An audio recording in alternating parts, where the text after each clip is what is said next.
boa noite. Vamos iniciar o nosso Evangelho. É um Evangelho muito especial agora, porque estamos numa quadra de Natal e, de facto, é uma quadra que convida a todos a juntar as crianças neste período e a fazer o nosso Evangelho. E gostaria ainda de convidá-los, talvez uma hipótese muito boa para todos e também para aqueles que não têm Natal, que nesse dia pegassem, vai ficar online, vai ficar na TV Espírita, que pegassem no Evangelho nesse dia de Natal, cantassem um bocadinho com as vossas crianças, irradiando para aquelas famílias que estão mais carenciadas de ajuda, mais carenciadas da presença de Jesus. Então, bem-vindos ao nosso Evangelho. Vamos cantar uma canção, exatamente uma canção relacionada com Jesus, o período que agora nos referimos, e depois, naturalmente, que cantaremos também uma relacionada com a Maria, que é realmente a mãe de Jesus. Estou na página 31. É tão bom estar aqui contigo, é tão bom ter-te aqui, meu Jesus. Sentir que estás junto de nós, que vais ouvir a nossa voz, cantar desta nossa oração. Sentir que estás junto de nós, que vais ouvir a nossa voz, cantar desta nossa oração. Se a inveja te invade, vigia teu coração, porque o que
Senhor Jesus,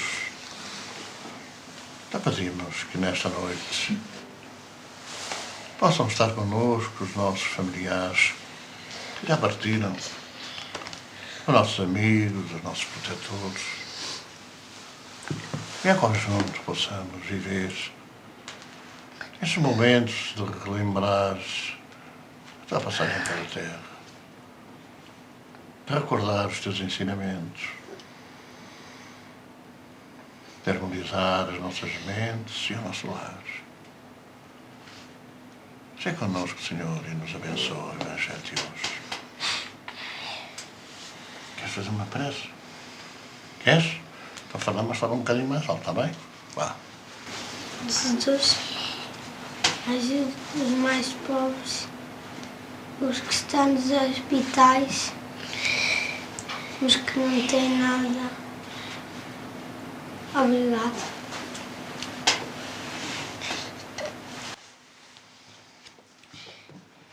Do Evangelho segundo o Espiritismo. Os superiores e os inferiores.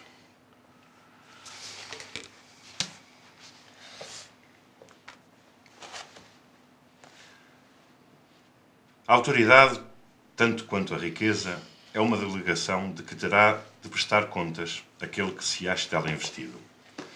Não julgueis que lhe seja ela conferida para lhe proporcionar o vão prazer de mandar, nem conforme o supõe a maioria dos potentados da terra, como um direito, uma propriedade. Deus, aliás, lhes prova constantemente que não é nem uma nem outra coisa, pois que deles a retira quando lhe apraz. Se fosse um privilégio inerente às suas pessoas, seria inalienável. Ninguém pode dizer que uma coisa lhe pertence quando lhe pode ser tirada sem seu consentimento. Deus confere a autoridade a título de missão ou de prova, quando lhe convém, ou a retira da mesma forma.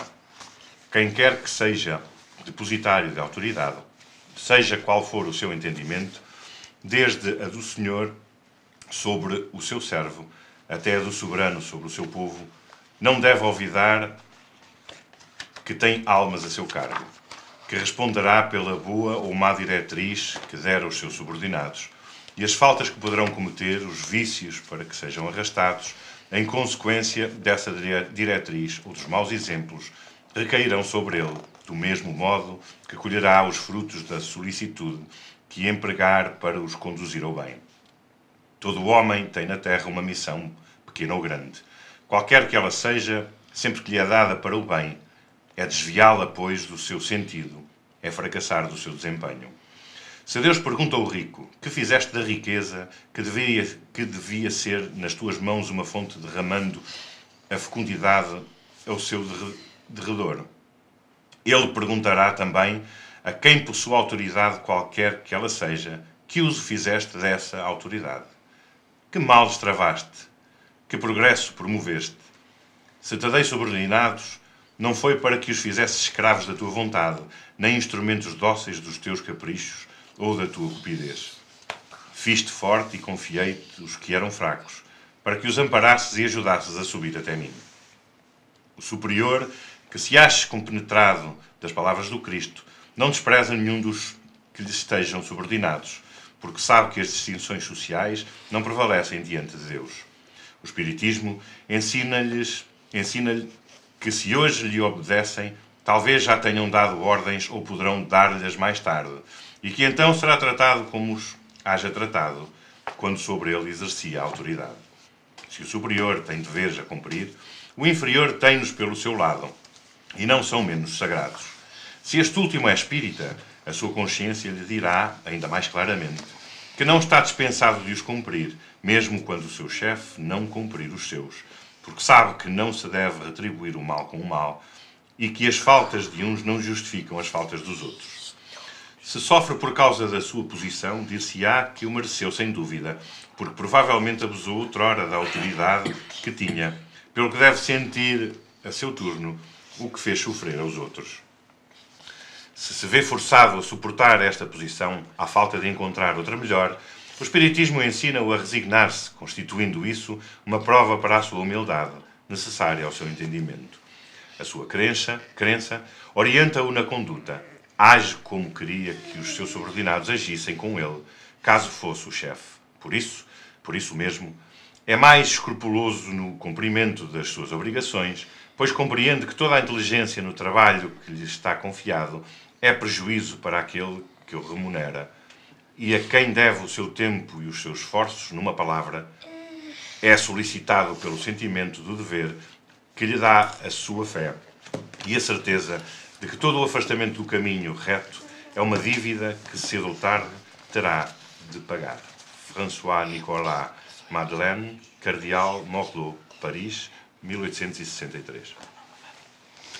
Do livro Vindo a Mim, o Evangelho segundo o Espiritismo explicado às crianças, no capítulo 9, no capítulo 17, Sede Perfeitos. Depois de um dia na escola, a neta resolveu ficar por casa e foi sentar-se junto ao avô. Abraçou-o com carinho e perguntou-lhe: Avô, Jesus disse, sede perfeitos como o vosso Pai Celestial é perfeito. Podes explicar-me o que ele nos pede nesta frase? Quer dizer que devemos estar sempre a aperfeiçoar-nos?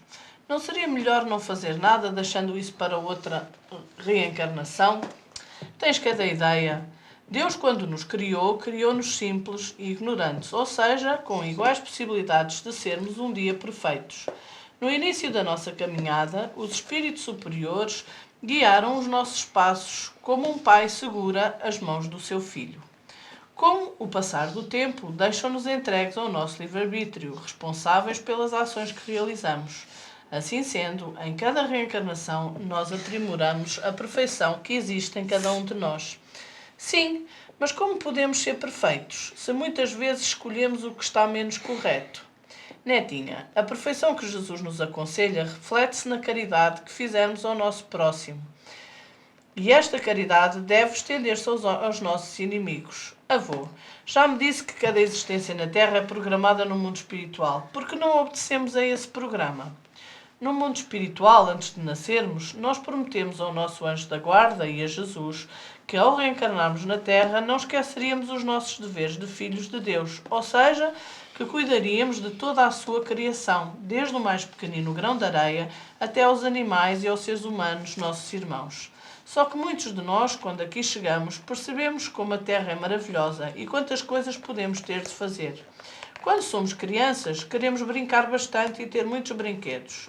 Depois, maiorzinhos, queremos um telemóvel do último modelo. À medida que vamos crescendo, os nossos desejos vão aumentando. E quando nos tornarmos adultos, desejamos uma casa grande ou um carro moderno. Achamos que ter muitas coisas e comprar cada vez mais são os objetivos mais importantes da nossa vida. E acabamos por esquecer o programa que antes de reencarnarmos prometemos cumprir. Reencarnamos para estudar, ajudar os nossos pais, cuidar das plantas, dos animais, sermos corretos, não prejudicarmos os outros. É isso? Perguntou a neta impaciente. Sim, o objetivo da nossa vida é a evolução moral e espiritual, ou seja, aprender a ser uma pessoa honesta, que faz sempre o bem, tal como nos comprometemos no mundo espiritual. Os bens da terra, os bens materiais, são necessários para a nossa evolução, mas não são o mais importante. O nosso aperfeiçoamento moral, que exige esforço e dedicação, esse é que é importante. E quando nós fazemos a nossa parte na criação divina, estamos a cumprir o que nos propusemos fazer antes de reencarnar, esclareceu o avô. Então a Terra é como uma escola? Quis saber a neta. Claro, a Terra é uma escola onde não vamos ficar para sempre. Precisamos aprender que os bens que possuímos, tal como os brinquedos, a casa, as roupas, o carro, só nos vão ser úteis aqui na Terra e que devemos servir-nos deles para o bem. A nossa verdadeira pátria é o mundo espiritual, onde esses bens não nos servirão para nada. De valioso na existência terrena, só levaremos o bem que tivermos realizado, os sorrisos e o carinho que tivermos distribuído e o amor que tivermos espalhado em nosso redor. É assim que devemos compreender o verdadeiro sentido da palavra riqueza. Mas tu já devias saber isso, minha querida. E sei, avôzinho, cada ser humano reencarna dentro das condições que precisa para evoluir. Nem sempre o que desejamos é o melhor para nós, não é? Deus, como Pai amoroso e justo, conhece bem cada um de nós e sabe exatamente o que precisamos para evoluirmos e sermos felizes, concluiu a neta. Jesus é o modelo que Deus nos enviou para alcançarmos a perfeição. Mas para chegarmos a essa perfeição, precisamos eliminar os defeitos que possuímos. Que defeitos são esses, avô? O orgulho e o egoísmo são os nossos piores defeitos, porque todos os outros têm o seu princípio nestes dois. E que cuidados devemos ter para alcançar a perfeição, avô? Jesus disse: amai os vossos inimigos, fazei o bem àquele que vos odeiam, orai por aqueles que vos perseguem e caluniam. É o que devemos fazer para chegar à perfeição.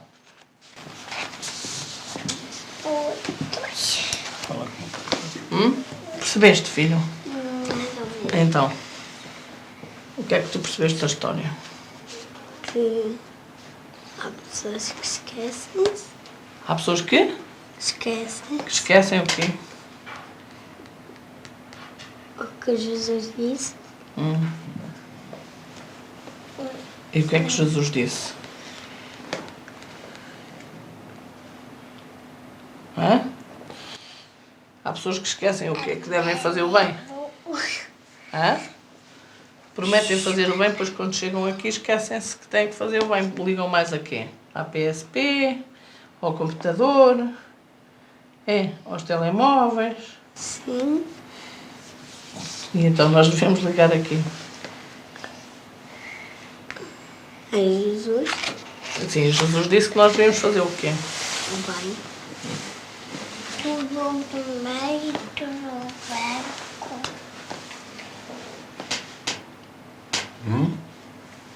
Primeiro verbo. Esta leitura neste livro, Convida a mim, explicada às crianças, pode muito bem ser uma primeira de muitas outras que em casa, nos vossos lares, possam fazer. A forma como este livro foi escrito pelas crianças, foi escrito pelos jovens, na evangelização infantil-juvenil, é um pouco cativar o interesse das crianças, porque repararem, aparece aqui o avô e a neta, não aparecem os pais e os filhos, aparece o avô e a neta.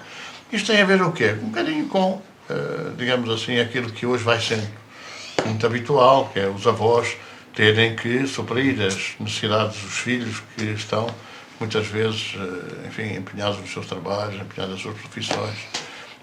E nós vemos hoje muitos avós a irem buscar os netos à escola e acompanharem os netos e por aí fora. Portanto, é uma forma que o Departamento Infantil-Juvenil da nossa associação encontrou para preparar a melhor maneira de ensinar às crianças o Evangelho de Jesus.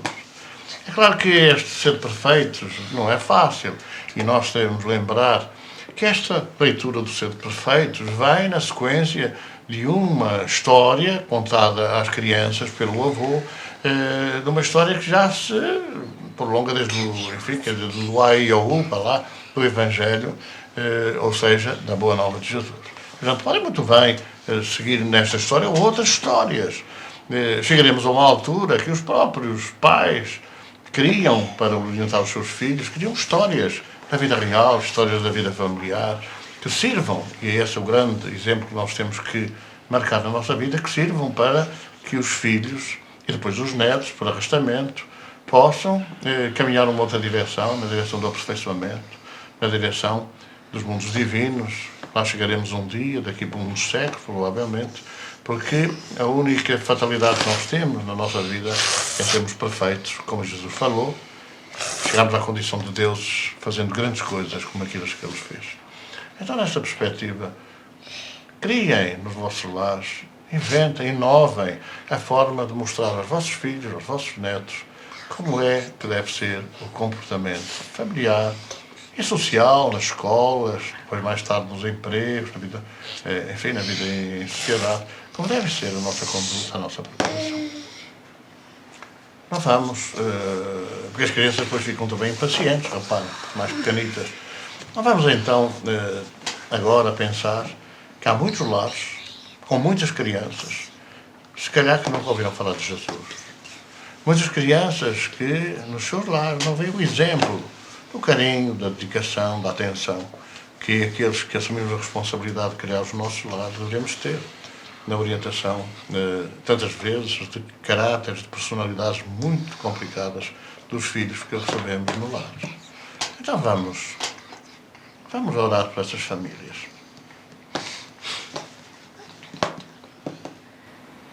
Senhor Jesus, Agradecemos a oportunidade que temos de poder conhecer a tua mensagem. Ajuda-nos, Senhor, a saber transmiti-la, a ser o exemplo dela. E pedimos-te neste momento, por todas as famílias, por todos os lares,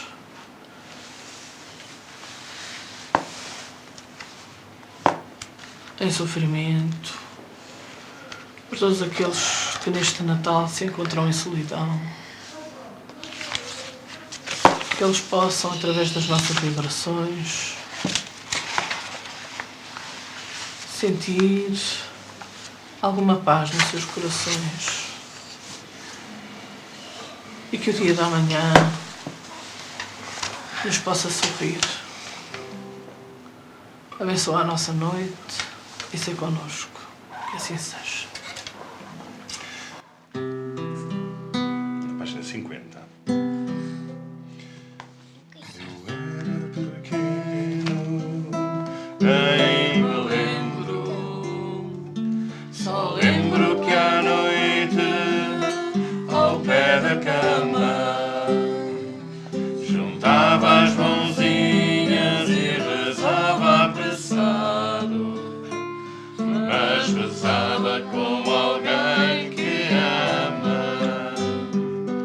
As Ave Marias que eu rezava, eu sempre engolia umas palavras e muito cansado acabava dormindo, mas dormia como quem amava. Ave Maria, Mãe de Jesus, o tempo passa, não volta mais. Tenho saudades daquele tempo que eu te chamava de minha mãe. Ave Maria, Mãe de Jesus, Ave Maria, Mãe de Jesus.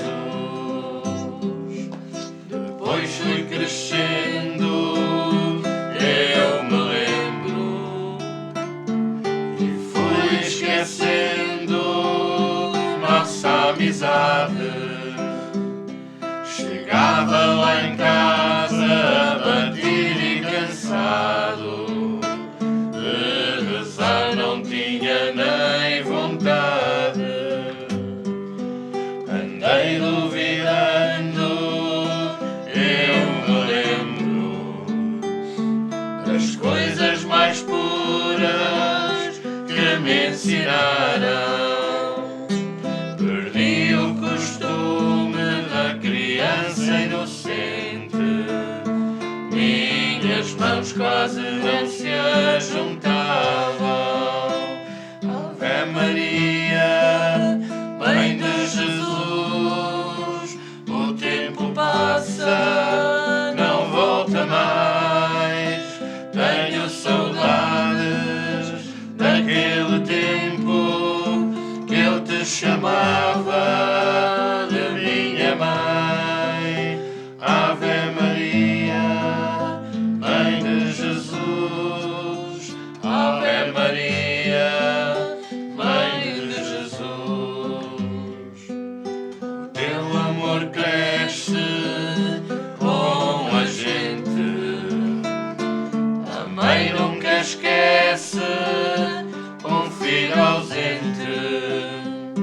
Eu chego lá em casa abatido e cansado, hoje eu rezo como antigamente. Das Ave Marias que hoje eu rezo, esqueço as palavras e adormeço. Embora cansado, sem rezar como eu devo, eu de ti, Maria,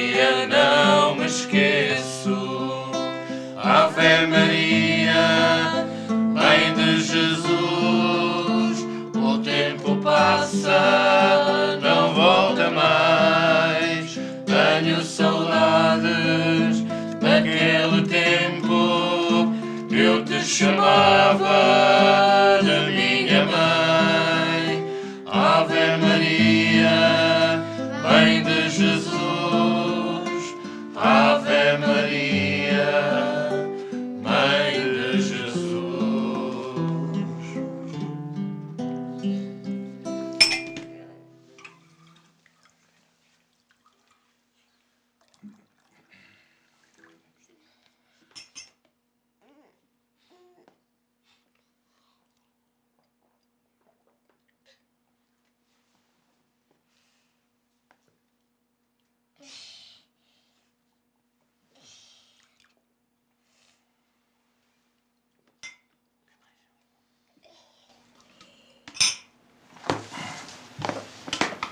Vá, os meninos estão lá em casa, dão lá um Feliz Natal para os meninos, meu Deus. Feliz Natal. Então, Feliz Natal. Feliz Natal. Está com vergonha. Muita paz para todos, um Feliz Natal. Que Deus abençoe os vossos lares e lhes traga um Natal inesquecível. Muita paz para todos. Boa noite, até para a semana, se Deus quiser.